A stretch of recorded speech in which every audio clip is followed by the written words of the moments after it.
sudah. Sekarang begini, ya kan? Ini kan menyangkut anak, Bu.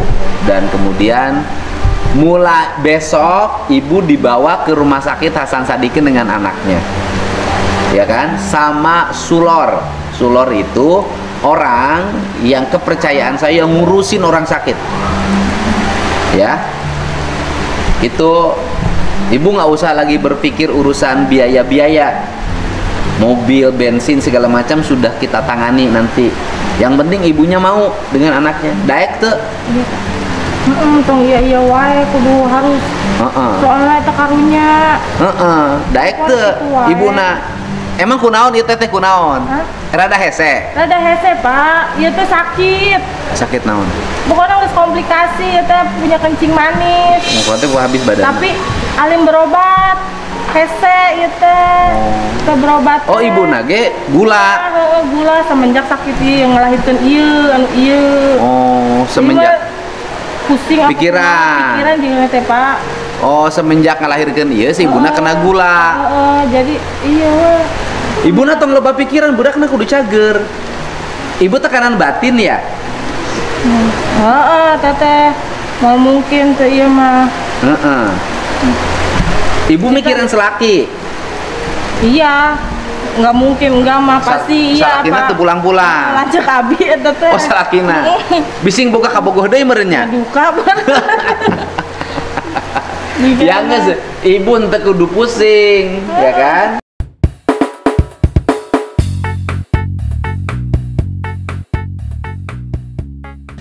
Assalamualaikum warahmatullahi wabarakatuh. Sampurasun guys, semua netizen, fansnya Kang Deddy Mulyadi, Kang Sulor. Aku nih lagi di rumah baru bapak ya. Rumah bapak nih, ini di belakang aku. Mantap banget nih. Kerajaan baru di Subang. Ya, kebetulan kemarin aku ditelepon untuk bisa hadir di Lebak Pakuan itu jam 7. Alhamdulillah kita jam 7 ya sudah sampai. Nggak tahu aku jalannya bagaimana, soalnya di Purwakarta itu jam 7 kurang seperempat aku berangkat pakai uing biasanya gitu. Oke guys, bagaimana keseruan Kang Sulor hari ini di Pakuan? Tugas apa yang akan Bapak berikan kepada Kang Sulor? Ya mudah-mudahan aja bisa dikerjakan dengan baik seperti biasa. Oke.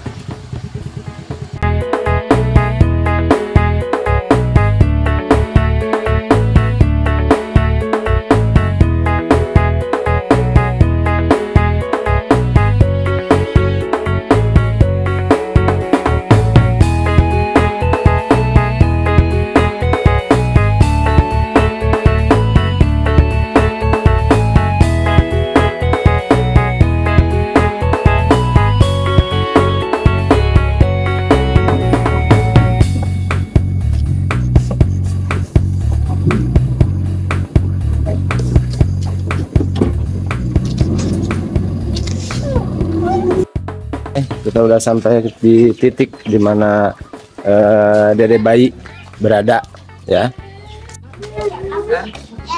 Assalamualaikum. Kemarin masuk YouTube ya. Ya. Di mana sih Dede bayinya? Ini Dede lagi nih, banyak Dede. Iya, banyak Dede. Mama. Gembrot mantap. Iya. Oh, rumahnya mana? Dede bayinya ya, aku lihat dulu rumahnya ya, bentar ya. Bayi. Iya, rumah Dede bayinya Kang.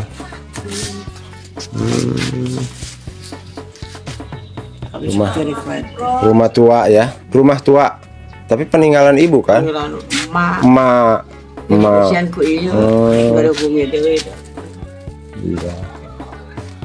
Ya itu kemarin para penonton sekalian sampai menangis. Ya. Betul. Ceritanya. Jadi bukan itu yang jadi itunya tarik ulur tuh antara teteh dan bapak-bapak, detail teteh tidak sejujurnya gitu kan. Jadi itu yang membuat mereka di komen-komennya pada sedih dong gitu. Iya. Hai sayang. Apa-apa. Mana? Ini. Iya. Oh, teteh yang menerangkan. Iya, kalau tidak dibantu sama tetehnya kemarin nggak jelas ya. Iya. Nah, jadi gini teh, menindaklanjuti perintah bapak, kan harus ke Bandung. Ini yang Kang Sulor biasa laksanakan itu kan harus ada rujukan dulu tuh. Nggak bisa langsung ke sana Pak. Ada rujukan dari ini dulu, puskesmas. Itu kan mandiri paskesnya mana teteh? Rawalele. Nah setelah di Rawalele kan harus ke rumah sakit Ciareng. Nah nanti ada rujukan, minta rujukan seperti biasa rujukan. Nah setelah dirujuk pun kalau ke RSHS itu nggak bisa langsung, itu online dulu. Di online kan ini mah Kang Sulur kan ngurus banyak se-Jawa Barat. Nah itu biasanya seperti itu ya, yang kita laksanakan yang ini aja sesuai dengan prosedur dulu, jadi nggak bisa langsung ke Bandung Pak, karena kan kita pakai BPJS, kecuali pakai umum lain lagi. Paling gitu kita ke Rawalele dulu, baru nanti kita ke Ciareng. Nah nanti setelah dirujuk lagi ke Rumah Sakit Hasan Sadikin, ya kita online kan. Setelah online kan itu kapan waktu diberi waktunya untuk ke RSHS kan, ini harus awal lagi ya. Oke gitu kan teh. Iya oke deh, kita berangkat. Ini saudara-saudaranya ya, tetangganya ya. Hati-hati ya yuk. Lancar sih. Terus tong dicium mana tuh ya? Masih besok kita. Lama makan di sini. Pondok ya kasih kapal. Ayu merumput. Dadah Ayu. Jalan ya dadah.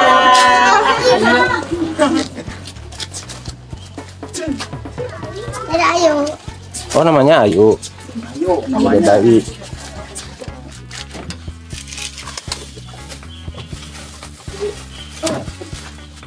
Ini nih.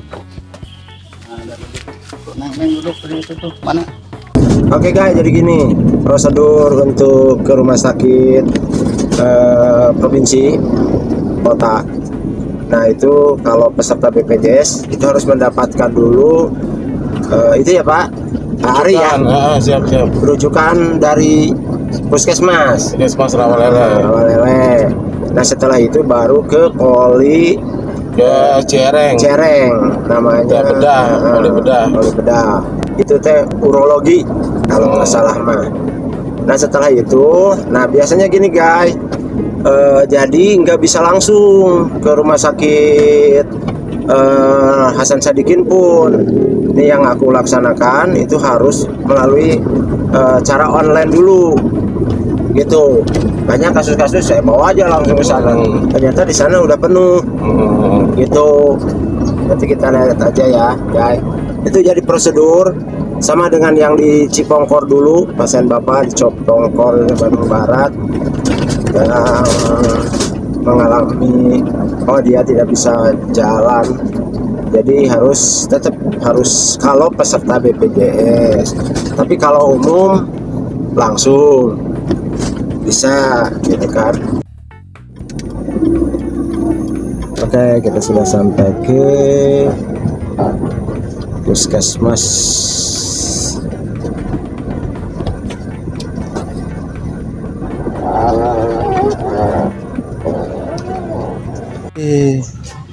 Gimana? Assalamualaikum.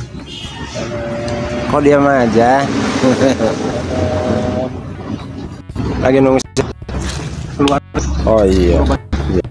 Semangat doa agar semuanya sehat. Amin. Om. Waalaikumsalam. Iya. Bu, aku izin. Nah, kebetulan Kang Sulor disuruh Bapak untuk mendampingi pasien bayi yang nggak punya kelamin itu. Iya, iya.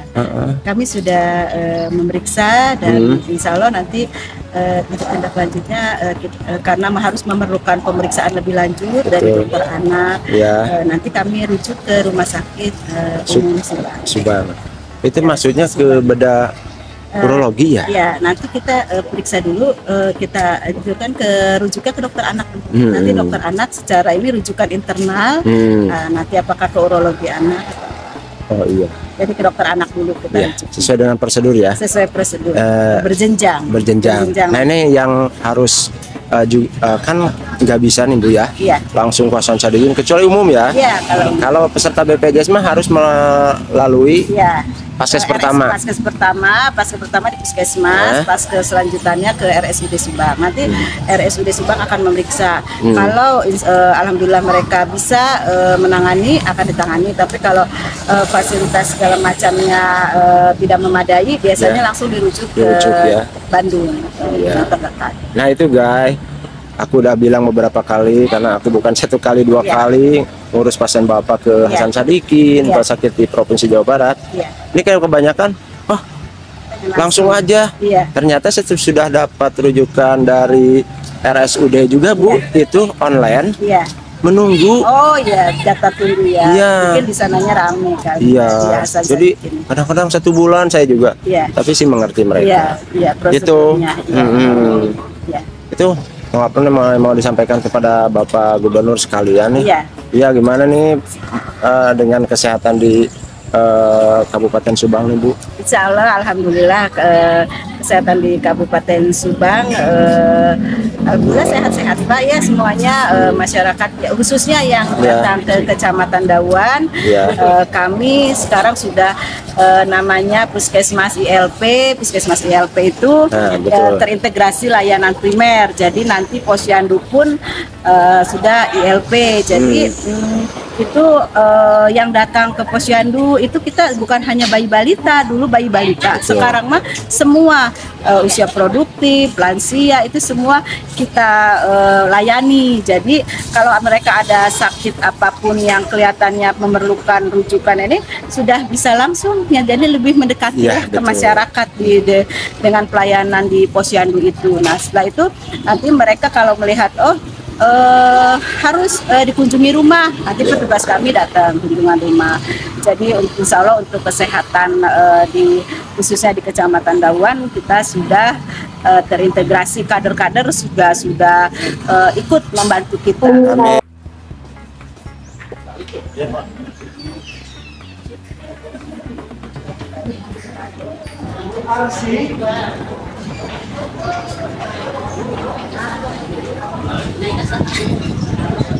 Makasih ya. Ya, sama-sama. Mudah-mudahan cepat sehat. Kita semuanya. sampaikan ya. Ya, sehat-sehat. Doakan Bapak cepat dilantik.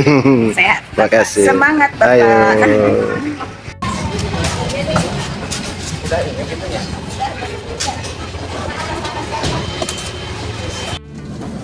Oke, semua kita sudah selesai nih di Rawalele, Puskesmas Rawalele. Ya, nah kita akan ke RSUD Cereng. Itu dokter spesialis bedah urologi. Oke guys, kita udah memasuki rumah sakit umum daerah Subang.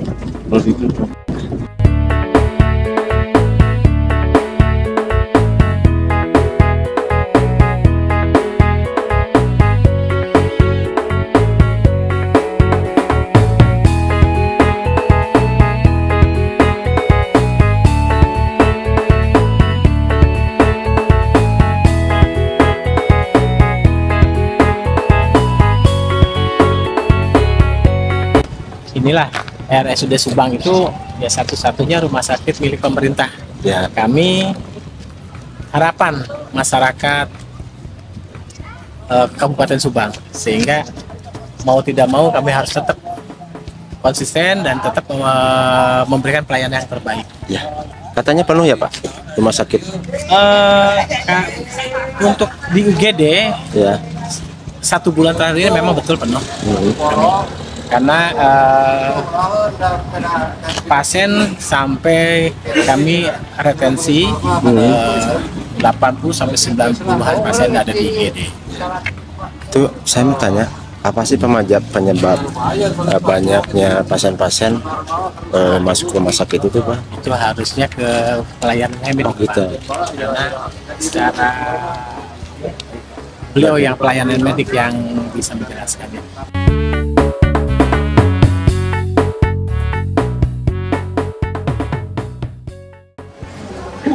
Online. Ini jadi menghindari fraud atau kecurangan, kami menggunakan sidik jari. Sidik jari. Itu dari BPJS-nya dari apa? Ini kan dari kami. Kalau programnya adalah dari kami. Ini kan kewajibannya BPJS. Oh iya, siap. Kami sudah mulai dingin, nyaman. Ini sarana edukasi kami. Ya.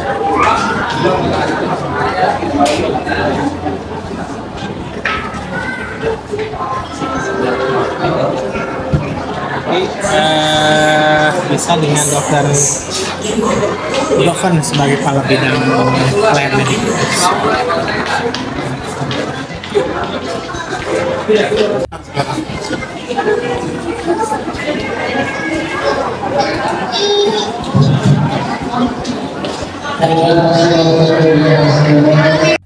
Kayaknya sih kalau ini mah kayaknya masalahnya teh kelainan bawaan lahir. Biasanya si alat kelaminnya mungkin struktur anatominya ada kelainan lah.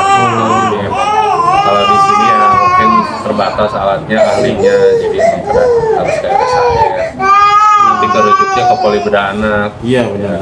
Nanti pasti di sana bakal di USG genitalia interna dulu. Oh, memang katanya juga mau dicek juga nanti. Jadi dilihat nih ada ovariumnya enggak, ada testis enggak, apa. Kalau udah jelas apa jenis kelaminnya apa, organnya organ ke arah laki-laki perempuan nanti ditentukan. Nah, terus kayaknya bukan hanya masalah ini, bukan jenis kelaminnya aja, jadi kayaknya namanya prolaps ureter sampai ke bulinya. Jadi ke bawah. Bermasalah ya? Iya, jadinya si harusnya teh ini teh kan ininya di gimana ya? Ini kan kandung pipis nih, buli-buli kandung pipis. Karena ini pembentukannya nggak sempurna, pipisnya apa? Itu biasa nama dia. Kayak gini saya beberapa kali pernah ketemu. Ada yang ngasih bayi udah tahu ketahuan. Oh, nggak selesai. Iya. Jadi dari ketahuan usia sebulan 2 bulan ya ada. Oh gitu. Jadi bukan ini doang ya, Dok ya. Ada sudah banyak ya kayak gini ya. Mudah-mudahan bukan cari semuanya, Dok. Ya, terima kasih ya telah membuat mereka mendapatkan satu kebahagiaan ketika Bapak rawat di IGD. Semoga sukses. Tapi bapaknya jangan sakit ya. Yuk.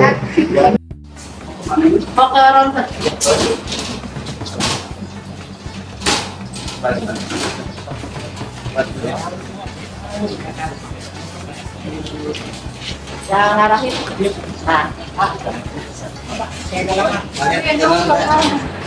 Ya, apa yang disampaikan? Assalamualaikum Kang Dedi, Wilujeng, keamanatan memimpin Jawa Barat 5 tahun Kapayun. Mudah-mudahan Jawa Barat semakin maju, 27 kota kabupaten se-Jawa Baratnya. Maju menjadi terdepan dibandingkan provinsi lain. Jangan kalah oleh Jawa Tengah, Jawa Timur yang rumah sakitnya lebih banyak daripada Jawa Barat. 5 tahun ke depan mudah-mudahan rumah sakit di Jawa Barat lebih banyak dari Jawa Timur dan Jawa Tengah. Amin. Iya, iya Dok. Itu Dok, kita udah ngobrol juga dengan Bapak bahwa nanti rumah sakit kota kabupaten itu akan diberikan sarana dan prasarana untuk masyarakat kota kabupaten yang memang supaya jangan sedikit-sedikit rujuk. Ya. Dah sarana dan juga SDM-nya. Ya. Itu udah ada komitmen Bapak, termasuk menyekolahkan dokter-dokter spesialis. Itu dok? Ya, masih ini. Masih. Kang Deddy, Jawa Barat belum punya rumah sakit tipe A. Sementara Jawa Tengah, Jawa Timur sudah punya beberapa. Jangan kalah, Kang. Siap. Ya, makasih ini masukan ya. Nanti oh ya, makasih dok ya. Nah, dok, saya mau nanya, ini kan tidak seharusnya mereka itu ada di tempat lorong seperti ini. Jadi masuk ke waiting list atau belum? Betul. Jadi memang ini harusnya tidak boleh ada di sini ya. Tempat tidur untuk pasien. Apalagi ini ada garis hitam nih alur untuk pasien-pasien nanti yang mungkin meninggal ya atau datang udah meninggal langsung dibawa ke belakang. Jadi ini sebenarnya sedikit kalau kita bilang menghalangi justru ya sebenarnya. Kenapa di kita ini penuh banget pasiennya? Karena memang yang pertama otomatis ruangan di dalam penuh.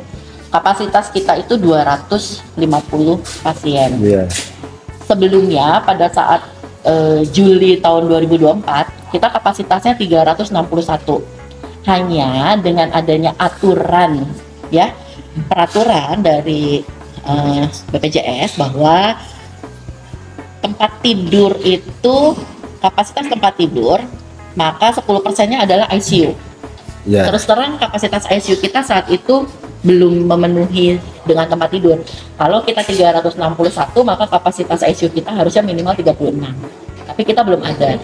Nah, mau tidak mau karena kita juga bahaya kalau kelas kita diturunkan, maka kapasitas tempat tidur kita turunkan. Tadinya 361 menjadi 250 karena ICU kita hanya 25. Jadi harus sesuai dengan itu. Jadi memang kapasitas ICU kita yang perlu ditambah. Kalau retensi ini juga salah satu akibat dari aturan itu. Kemudian memang pasiennya juga pada hampir setiap tahun di akhir tahun sampai awal Januari ya, awal tahun itu pasien banyak rata-rata. Sebabnya banyak. Biasanya karena pancaroba ya. Nih sekarang pancaroba, kemudian sekarang juga kasusnya juga rata-rata demam panas baik anak maupun dewasa. Tapi enggak DBD kan? DHF belum sih, belum ya, belum ada, tapi tidak sampai puncak belum ya. Mudah-mudahan sih tidak. Tapi ada DHF hanya tidak signifikan tinggi sekali tidak. Gitu. Jadi ke ruangan, kemudian retensi di ruangan itu juga salah satu sebabnya karena pasien-pasien kita yang contoh gini, yang pulang pasien dari satu rumah sakit hanya 30 pasien. Yang pasien baru itu 60 pasien. Jadi luar biasa banget. Pasti akan ada penumpukan pasien di IGD. Makanya kita paling yang kita usahakan ya gimana caranya sebenarnya supaya mereka lebih nyaman aja di sini. Ya.